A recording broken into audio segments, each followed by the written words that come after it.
All right, this is about to be section 3.1, and this is a redo. I did section 3.1's video in, I think, July. It's now October. As I was watching the video that I recorded, there was one type of answer that I didn't quite like the way I answered it, and so it was going to cause too many fixes to just go in and edit all the words that I didn't say quite like I wanted to. So I'm redoing this whole video. Also, I have to redo 3.4 because the concepts in this section flow through to 3.4. So these two sections, 3.1 and 3.4, might look a little bit different. The beginning of section 3.1, we just start reviewing some concepts that we learned in college algebra. And those concepts are related to graphs and features of graphs of functions.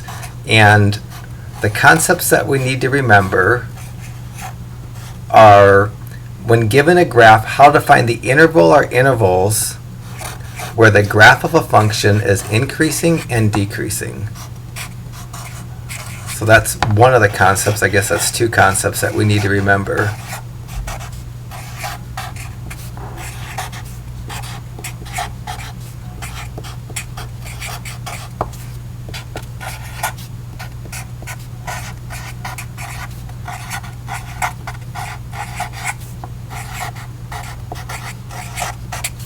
And this is a pretty straightforward concept, but I'll review it for just a bit here. If I give you a graph of a line, lines don't change direction, so they can't be both increasing and decreasing. A line that has a positive slope, we say is increasing everywhere. So this is an example of a graph of a function that is increasing but not decreasing. To be increasing, as I move from left to right, the graph has to be higher, or we say it has positive slope. So this graph right here, I would say it is increasing everywhere because it's never, as I'm moving from left to right, getting lower. Generally, we like to describe where a graph is increasing or decreasing using intervals that contain x coordinates. In this graph, because it increases from the far left, from the beginning of from its far left edge to its far right edge, we can say the graph is increasing between negative and infinity, because increasing intervals are denoted in terms of x's. This graph, from left to right, it's increasing everywhere, and so it increases from the far left edge of the x-axis to the far right edge of the x-axis. It would be appropriate to say this graph is increasing over the interval negative infinity to infinity. I'll draw another graph that's going to be a line. Lines don't change direction, so they can't be both increasing and decreasing. And this line, because it has negative slope, we say that it's decreasing everywhere. It's decreasing because as I move from left to right, the graph is getting lower. So the second graph that I just drew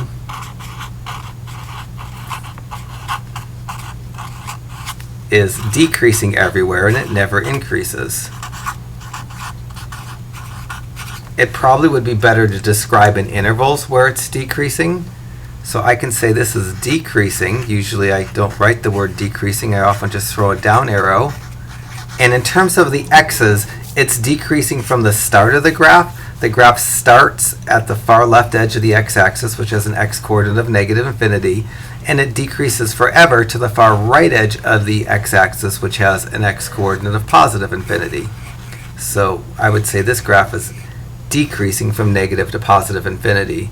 When I wrote this increasing everywhere and then made an interval comment under it, it might have been nice if I had said it's increasing over the interval negative to positive infinity. That's probably what I'll consistently do as we get through the section. So lines, because they don't change directions, they're either always increasing or always decreasing. Once we get curves in a graph, we have the chance that a graph can both increase and decrease over different intervals. I'll draw an example of that. It's a pretty trivial example, but a parabola is an example of a graph of a function that both increases in one interval and decreases in another interval. So here's just a generic parabola that I'm drawing.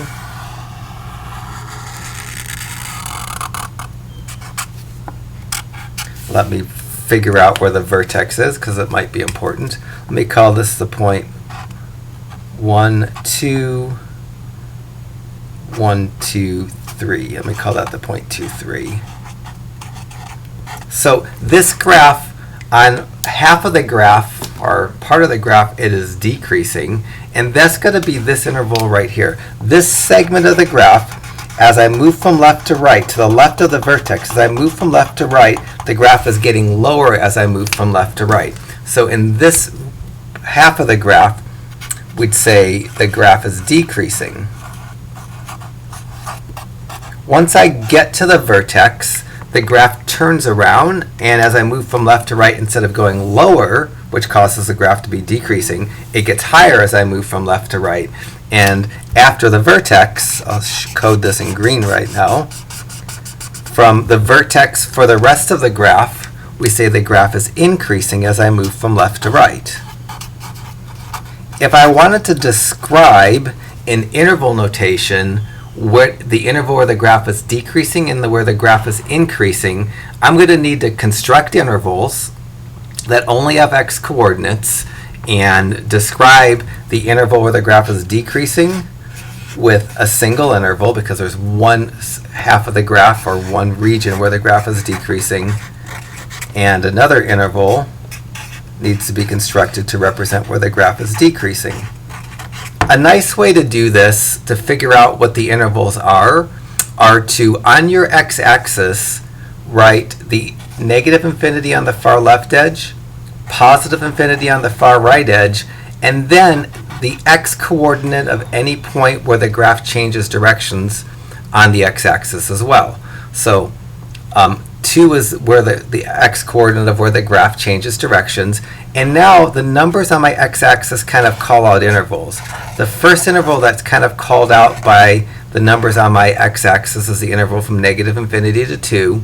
And the second interval is going to be the interval from 2 to infinity. When you're answering a question as to where a graph is increasing or decreasing, the intervals are always shown with open or round parentheses and not square brackets. Because at the point where the graph changes from decreasing to increasing or changes from increasing to decreasing, it's neither increasing or decreasing. It's actually called constant right there. So for this graph, I'd say it's decreasing from the point negative infinity to 2, and it's increasing from 2 to infinity. So that's a concept that we need to remember from college algebra, the concept of increasing and decreasing intervals from a graph of a function. We'll do lots of these examples when we get into the homework, but I just wanted to refresh your memory of those concepts. The other concept that we need to remember from college algebra is the concept of relative maximums and relative minimums.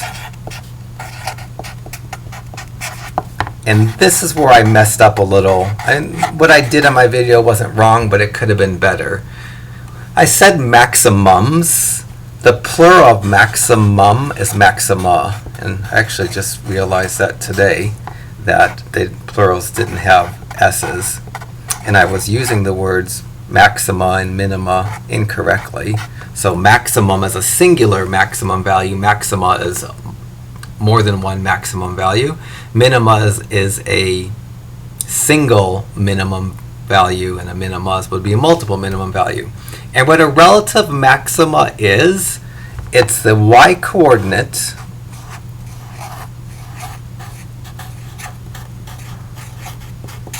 of any point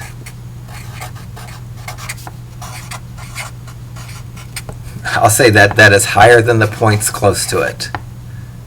It's not maybe the best definition, but it's going to be good enough, and it'll be helpful. This definition will help us get through the problems just fine.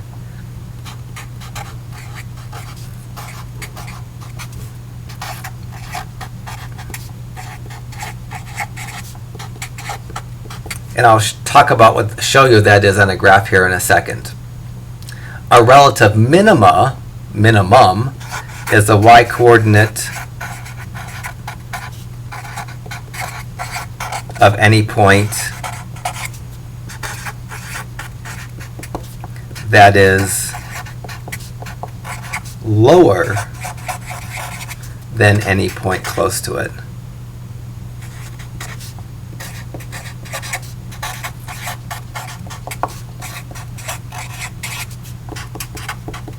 So I'm going to draw just a generic graph that has both a relative maxima and a relative minima, just to refresh your memory as to what those are. So it's just going to be a generic graph.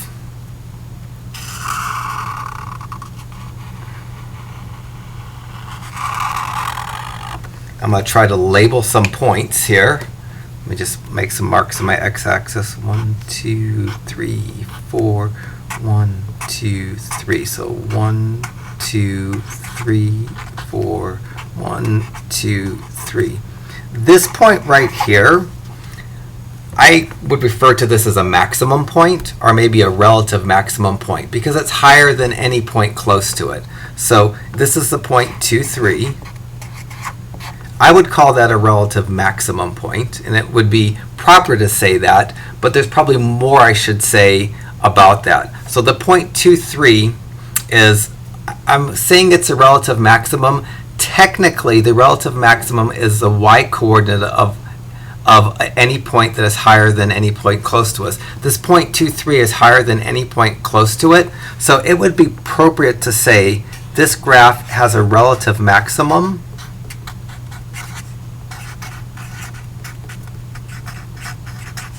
of y equal to 3, and it occurs when x equal to 2. And this is how we describe relative maximums in college algebra, so I should be consistent.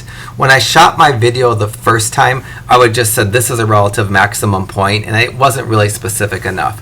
A relative maximum, because it's the y-coordinate of a point, and that is higher than any point close to it, that y-coordinate of the point 2, 3 is the relative maximum value. This point that I drew here, which is supposed to be the point 4, 1, I would probably call that a relative minimum point, but again, the relative minimum is the y-coordinate of any point that is lower than any point close to it. So relative maximum occurs at little humps, peaks in the graph, and relative minima occur at any valleys in the graph. And for this problem, or this graph, I would say it has a relative minimum of y equal to 1, which occurs at x equal to 4.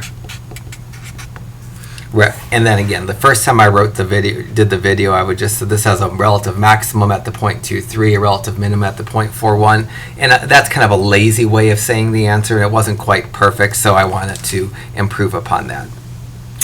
All right, so now I'm going to get in and do the first 12 problems, and then I'll probably pause and do a part 2 and possibly a part 3. Then my first go around in doing these videos, it took 3 goes to do it, and my guess is that'll be the case here. So what I'm going to do is kind of take this beginning knowledge that I reviewed for you, intervals where graphs are increasing and decreasing, and relative maximums and minimums, and do some problems. The first 2 problems in section 3.1 that we're required to do ask me to do kind of 4 things. Find where the graph is increasing, decreasing, and find the relative maximums and relative minimums. In the instructions, it says find the open intervals where the graph, where the graph is increasing. This just means it wants round parentheses as opposed to square parentheses. To me, this immediately means, oh, I don't need square brackets, I need round parentheses. But to somebody that's kind of new to reading mathematics, that might not mean anything to you. So the word open just means I want round parentheses as opposed to square parentheses. And then when I do part C and D, the relative maximum, if there's only one, maxima if there's 2, would be the y-coordinate of any high point. The relative minima would be the y-coordinate of any low point. And I'll write those answers kind of how I did on the last section. So what I'm going to quickly do is put some numbers when I do number 2 on my x-axis. I'm going to put negative infinity on the far left edge, positive infinity on the far right edge, and then the x-coordinate of any humps or any maximum or minimum points also on the x-axis. That point right there is a relative maxima point, maximum point. Its x-coordinate is -3. This point is a relative minimum point. Its x-coordinate is 4. To describe where the graph is increasing and decreasing, I'm going to create intervals that separate the regions of the graph into its distinct increasing and decreasing intervals. The first interval I'm going to write is the interval from negative infinity to -3. That's using those two values on the x-axis. Then I'm going to write the interval from -3 to 4. And then I'm going to write the interval from 4 to infinity. Each one of these intervals, the graph is either increasing everywhere in the interval or decreasing everywhere in the interval, and I have to determine which. I can do that by just using my pencil. In the first interval, that's the interval from negative infinity to -3. That's what I'm tracing now. Because as I'm tracing, my graph keeps getting higher. We say it's increasing in that region. So for my answer to part A, the graph is increasing with a little up arrow rather than writing increasing in the interval negative infinity to -3. And then once it gets to that maximum point, the graph starts going lower until it gets to the minimum point. So the next interval that I drew kind of in orange, because in that entire interval as I was drawing, as I was moving from left to right, the graph was going lower, it would be appropriate to say in that interval, which is the interval from x equals to -3 to x equal +4, the graph is decreasing. I'm 2/3 the way through tracing my entire graph. Once I get to the minimum point, the rest of the graph, to draw the rest of the graph, I go higher as I move from left to right. So in the third interval, which is the interval from 4 to infinity, the graph is getting higher again. And you may or may not remember from college algebra, if you have two distinct intervals or more than one interval where a graph is increasing or more than one interval where a graph is decreasing, you separate the intervals with a union symbol or a U. If you forget that union symbol, I wouldn't take points off. So there's the answers to part 1A, or this is actually, I guess this is problem 2A and 2B. Now I'm going to do 2C and 2D. And for the coordinates of relative maxima, relative maximums are high points. That looks like it says the point -3, 41. The relative maximum is actually the y value of that point. So for part 2C, I could say this has a relative maximum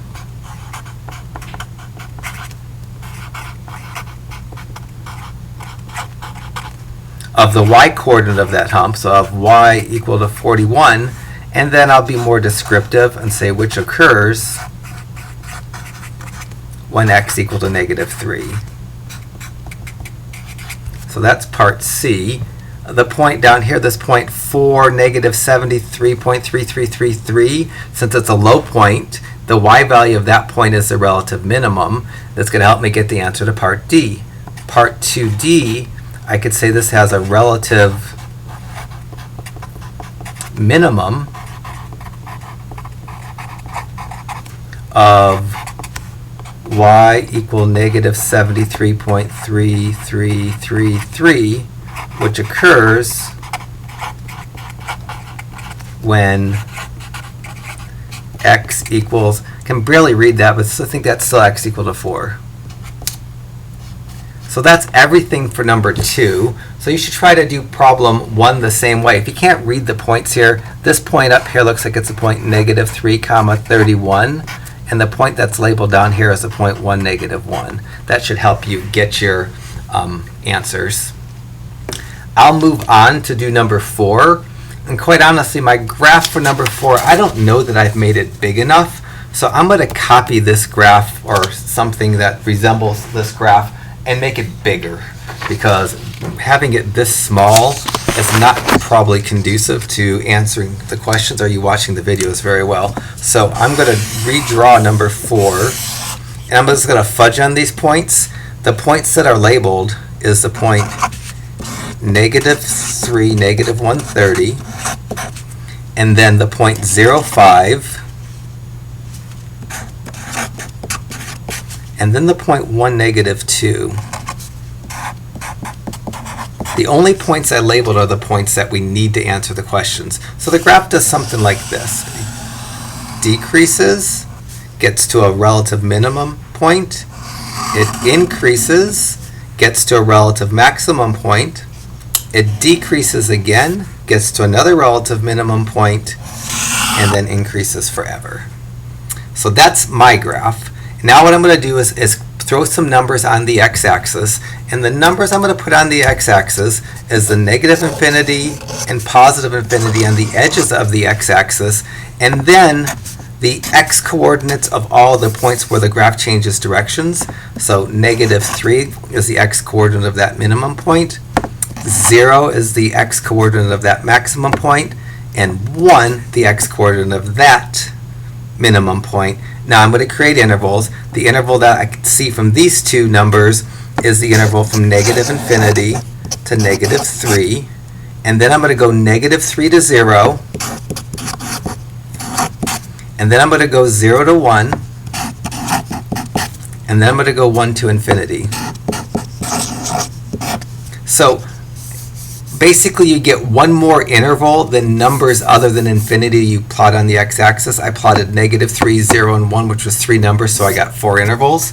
In the last problem, I can actually find it, I put 2 numbers on the x-axis, so I need one more than 2 or 3 intervals. So always, when you start putting numbers on the x-axis, you need one more interval than non-infinity numbers that you put on the x-axis. So now I describe what the intervals are doing. In the first interval, as I'm moving from left to right, the graph is going lower. So in that interval, the graph is decreasing. I'm going to put just a little down arrow next to that interval, -infinity to -3, to represent that it's decreasing in that interval. And then it gets to the minimum, and it turns around and starts going higher. So I did that in green. And the interval from -3 to 0, which is my second interval, the graph is increasing in that interval, so I put a little up arrow next to it. I'll write my answer better in a little bit, but this will get me started. The third interval that I have, the graph is going down as I move from left to right in that entire interval, so the graph is decreasing in that interval. And in the last interval I created, from 1 all the way to the edge of the far end of the graph is increasing because it's going up.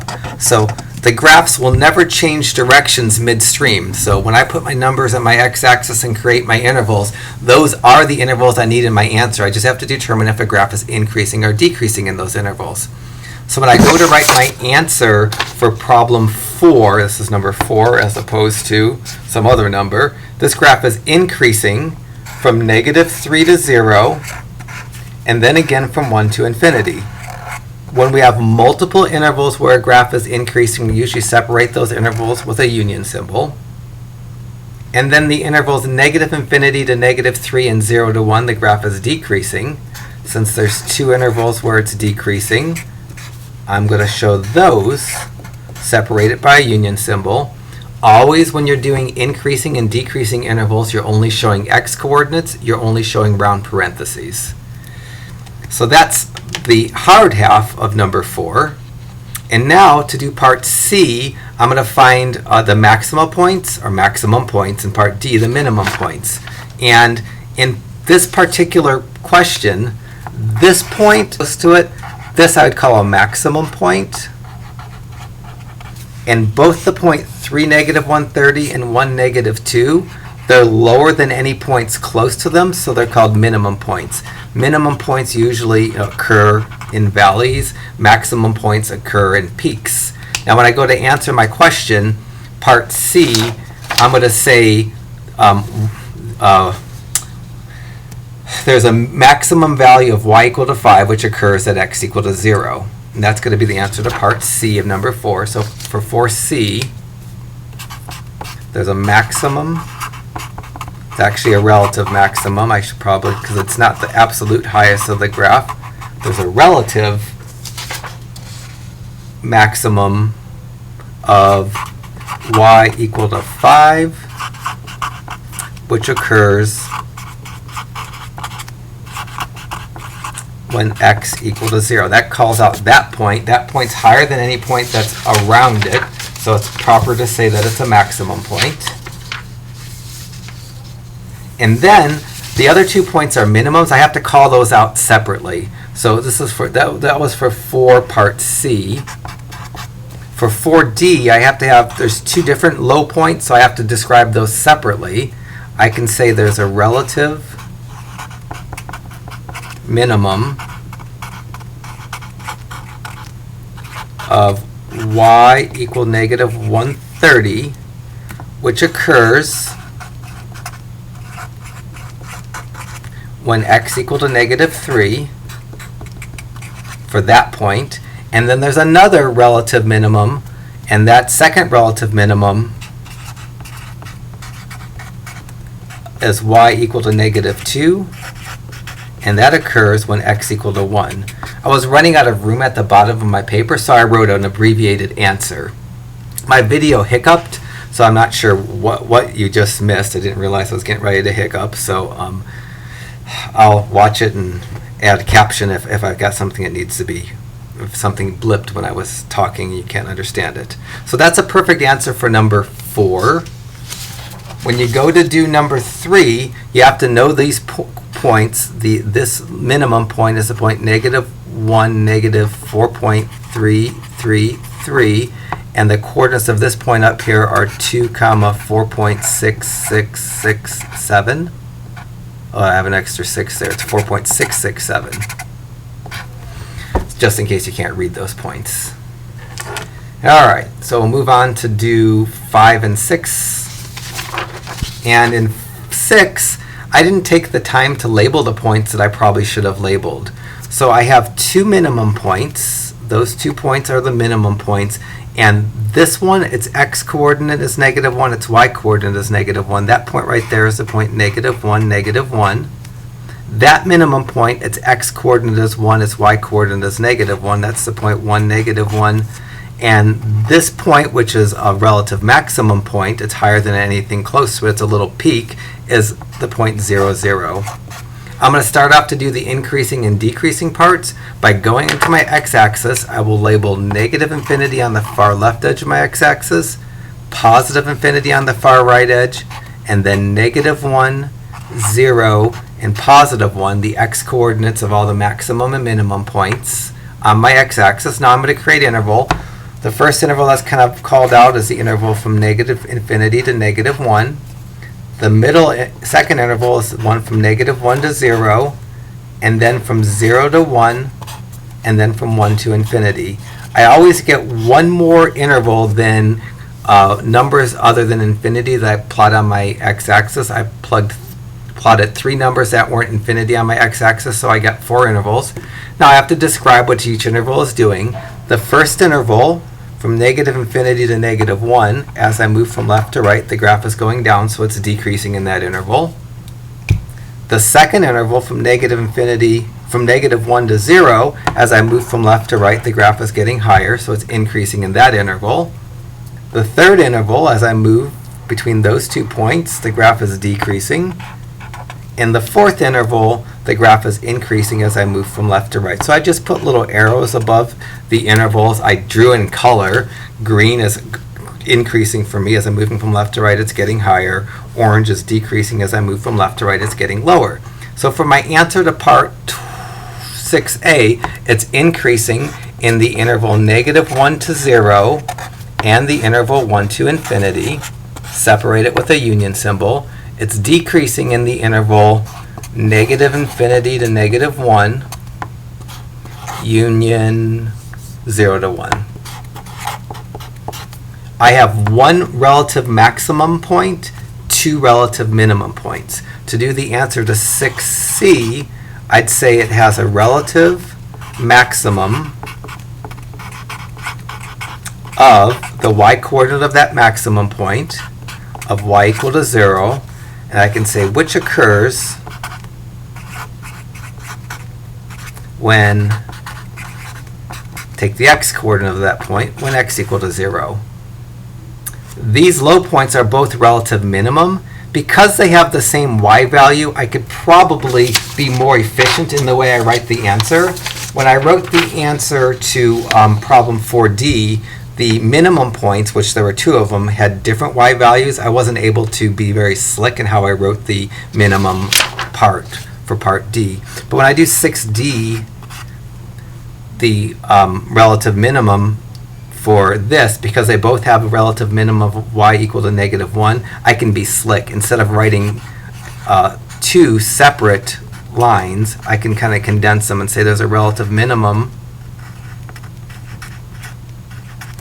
of y equal to -1, because both of those points have the same minimum value, and which occurs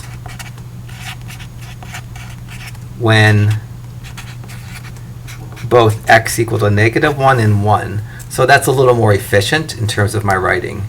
Your graph's a tough read, so let me try to blow that up a little bit, because I don't know if that's written well enough. So your graph looks something like, it has the point -2, 1 drawn. It has the point -1, 2 drawn, and it has the point 0, 1 drawn. And your graph looks something like this.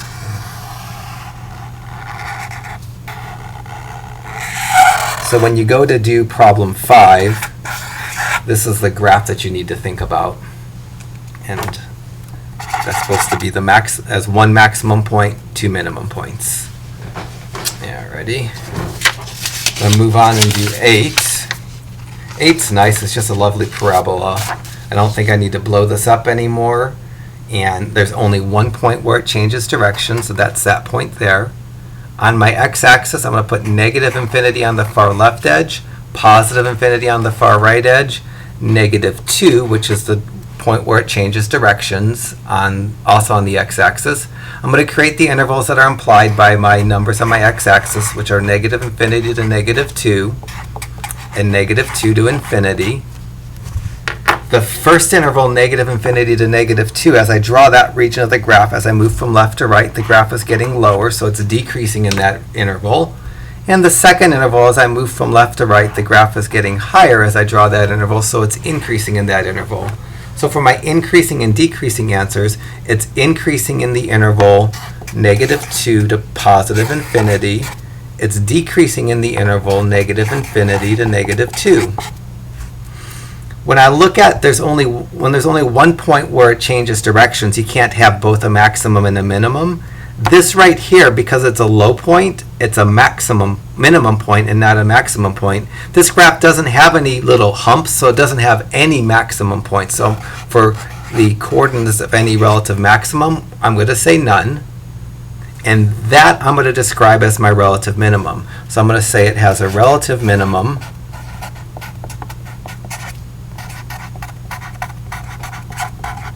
of y equal to 3, which occurs when x equal to -2.